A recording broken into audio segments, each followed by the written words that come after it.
YouTube friends and family, how are y'all doing today? It is a beautiful day out today.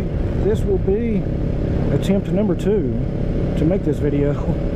So I went out yesterday after getting home from out of town. I had to go to a funeral and left it in narrow view from when I last worked in the model car room. Didn't realize it until I got back and I was going to edit the video for Sunday. It is a beautiful Thursday, and we're going to give my impressions, not really a in-depth 5,000 mile review, but I have put a little over 5,000 miles on this bike since June 30th. Just going to give my impressions of it. Bear in mind, this is a 2013 model, not a new one. It is a non-ABS model. It had 1,132 miles on it when I traded for it. So let's talk about what the bike is not. It is not a fast bike. I mean, we live in a world where if it's over 13 seconds in a quarter mile, it's considered slow. 0to60.com. I'll try to get a screenshot here and post it up.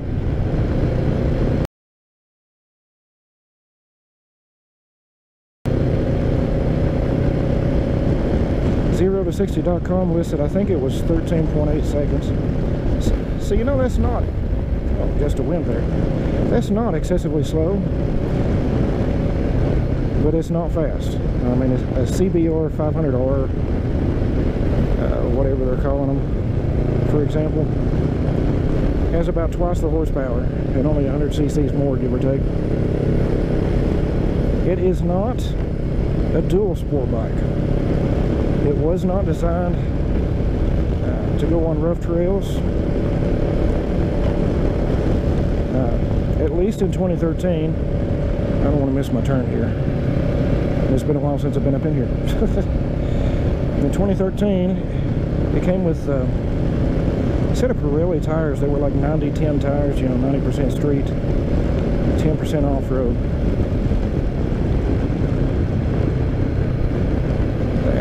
It's not my turn. I still have the stock tires on it. They need replaced, the rear especially. So I am going to be going on a dirt road today. I will be going very slow. Okay, it's my turn. Let's see, what else is it? It is not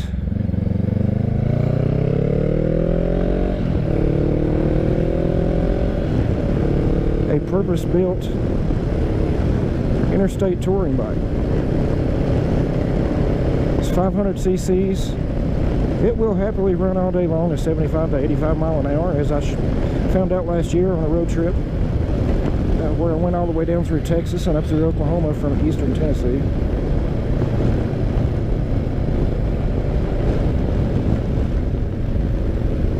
But it is not ideal for that.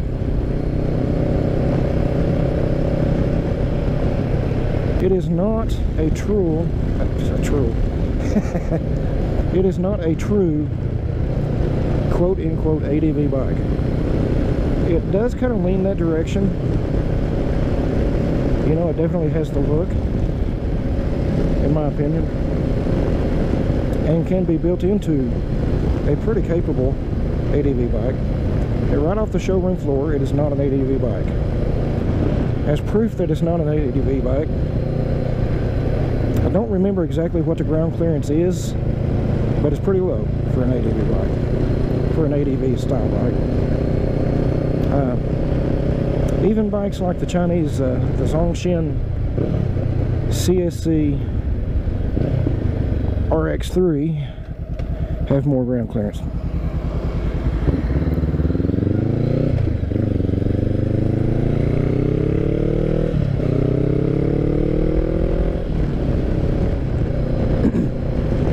It does not come out of the factory with any kind of a skid plate. There is nothing underneath this bike to protect the engine. So even running on gravel roads, you run the risk of kicking back a gravel or a rock or a stick and cracking the bottom of the engine.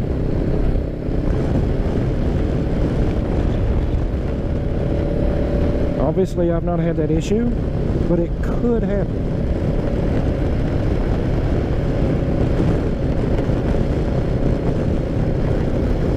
Let's talk about a few things it is now. It is one of 3 bikes based on the same platform, the CB platform.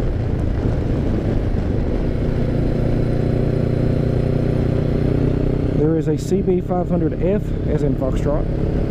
It is a naked bike without all the fairings and everything. It's probably the lightest and quickest of the 3, you know, because it's the lightest. I'll post a picture of that up here.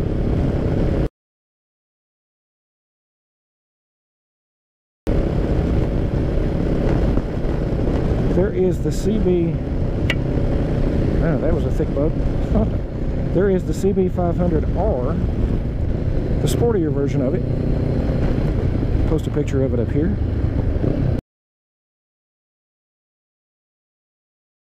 And there's the CB500X, which is the ADV version, which is what I have.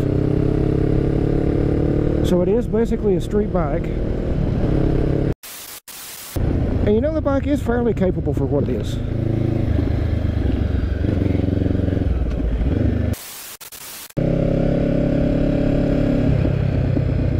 Let's get my visor open. But you know, for going and exploring roads like this, you know, this is going to turn to dirt here in just a moment. With proper tires, of course. It does just fine. Excellent. The suspension is a little on the soft side. It's underdamped in my opinion from much off-road use.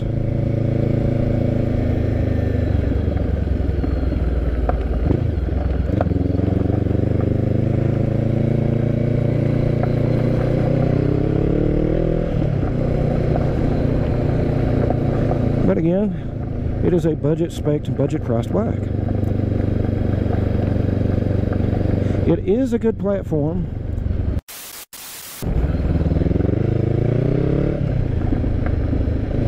One thing I've never been really happy with on this bike, they look good, 17-inch cast aluminum wheels. Not the best for off-road use. And it doesn't feel wonky. Stay away from potholes. Gravels are slick on these tires too.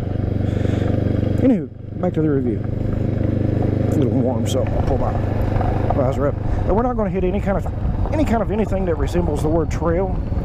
We're just going to take a leisurely ride from one end of this dirt road to the other. Brings us back out to 421, the Snake.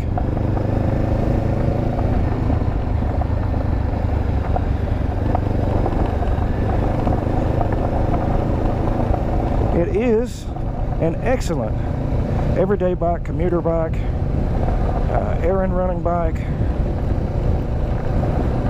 Does not come with racks or boxes of any kind, saddlebags, anything, but the aftermarket has several to choose from. I think it's SW Motec are the racks I have from RevZilla.com.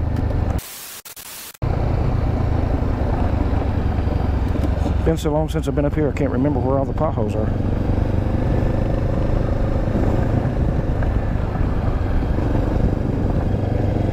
But I have ridden heavier bikes with less tires than what I have right now on worse roads, so we'll just take our time.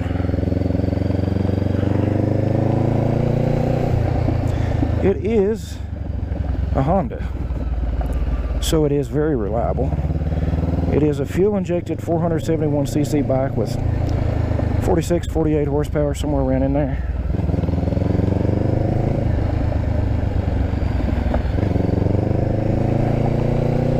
So while it's not a fast bike, it does have a very broad torque curve, power band, whatever you want to call it. I mean, from right off idle, to reasonably close to red line. You can feel it doing what it's supposed to do. Makes it very beginner friendly, very everyday rider friendly. Now, I'm only 5 foot 9 inches tall. It is very comfortable for me. The foot pegs to seat to handlebars relationship, you know, ergonomics, are very comfortable for me. I have read reviews of it from shorter riders and taller riders, and read similar reports. Riders up to about 6 foot, 6'1", I think is about as tall as a person I've read doing a review. If you're going to do a lot of off-roading on it, you know, once you decide to swap your tires around, maybe get some suspension work done, obviously a skid plate, probably want to throw a set of bar risers on there. Let's say I can stand up. I can stand up and get in the attack position really comfortably. I wouldn't want to stay in this position really long because it does put a little pressure on the wrist. So, yeah, even a small bar riser would make a difference. But then again, this bike wasn't designed to be off-road.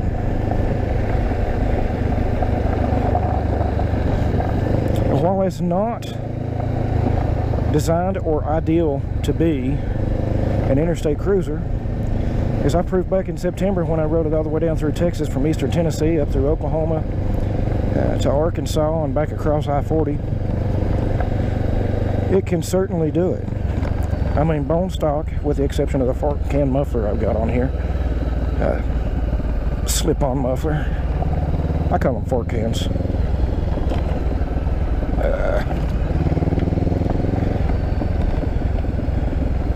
It was perfectly content. You know, I rode all day long at 75, 85 mile an hour on the interstate. Didn't have a problem. Didn't strain the bike. It didn't run hard. Run hot. Perfectly content. Even though I was sitting right around 6,000 RPM all day long. It's a Honda.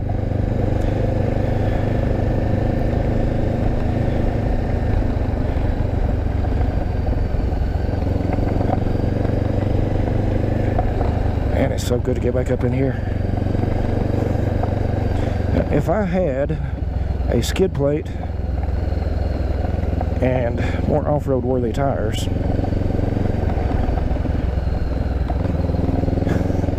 oh, what fun it would be. You see, like right here, I went down below 2,000 RPM, give it about half throttle, it picks right back up. What it is a really good basic transportation bike with good looks, pretty good comfort, excellent fuel economy, great reliability.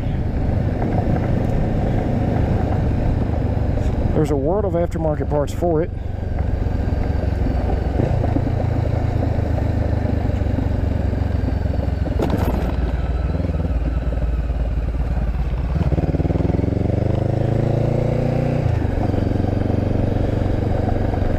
It makes an excellent commuter bike to ride to work every day, rain or shine. It is a comfortable place to sit for long days in the saddle, you know, for road trips or such and such.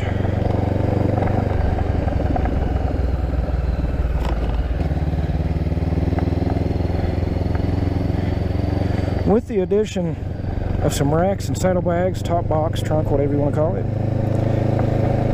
it is excellent for running errands, grocery runs, things of that nature. It is a really good, dependable friend if you want to be a full-time rider. Being reasonably lightweight, right around 430 pounds, I think, and not overly powerful, with a low seat height, comfortable, dependability and everything, it is also an excellent first full-size road-ish, dirt road-ish motorcycle for beginners.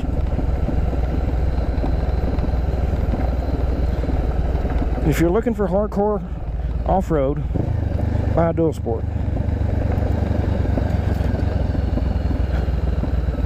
This is real slick with ball tires.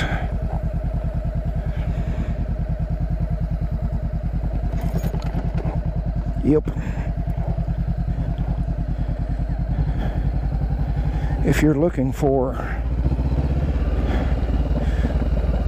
a round the world bike without having to do any mods, buy a dedicated ADV bike. If you're looking for a good budget price bike that has a lot of miles per gallon, a good aftermarket support, great reliability, excellent fuel economy, it's easy to work on, easy to find parts for, you need a good commuter. You need a good first full-size motorcycle. This is an excellent motorcycle. And with 1,132 miles on the bike, a slip-on muffler, and the side bags that are on here, saddle bags, whatever you want to call them, soft bags, they're not hard cases. This bike was sitting at a dealership for $4,000.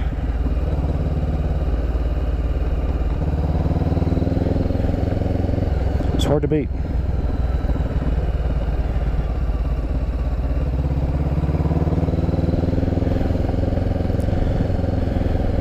I feel like a noob in a wuss going this slow through here.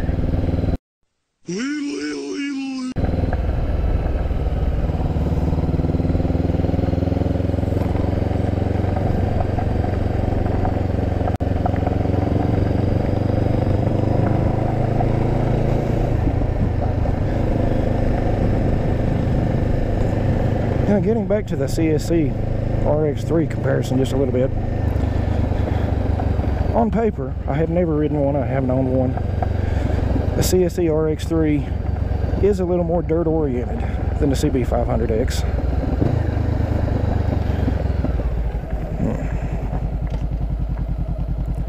Let's go right down here for a minute. Has more ground clearance, comes with a skid plate, a 19-inch front wheel, 17-inch rear. I mean, let's move past the it's a Chinese bike for a minute. This is a bike that I wouldn't mind owning myself, so the comparison's valid for me because it costs $4,000 brand new. But it's roughly half the size, has half the horsepower, well, a little more than half.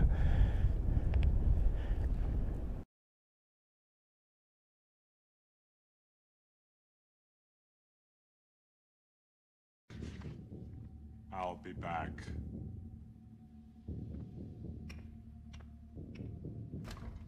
Do you feel the vibes?